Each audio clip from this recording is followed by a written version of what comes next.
Hey, fourth grade. Today, Alabama history, the Montgomery Bus Boycott. You will recognize Rosa Parks as a key leader in the civil rights movement. Okay, and I am starting right here. It was 1950 Montgomery Bus Boycott. It was not in 1955 that a very tired black woman named Rosa Parks got on a city bus in Montgomery. She sat down in the first empty seat. At a later stop, some white men got on the bus. The driver told Miss Parks to move to the back of the bus. She refused. The driver had her arrested. She was charged with breaking segregation laws. E.D. Nixon, a leader in the Montgomery NAACP, got Parks out of jail.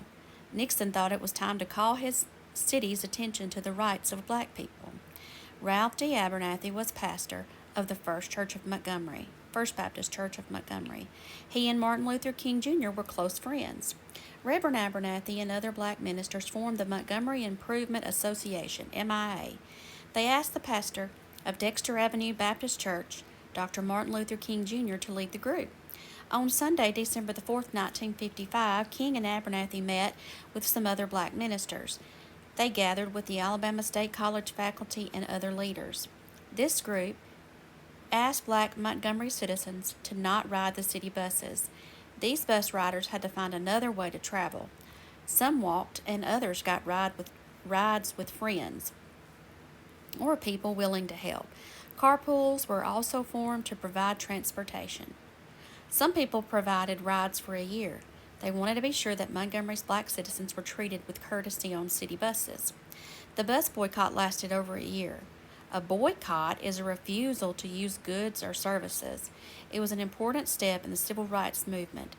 In December 1956, the U.S. Supreme Court ruled that segregation on public buses was unconstitutional, illegal. Here, Montgomery city leaders tried to stop bus boycott, making it illegal.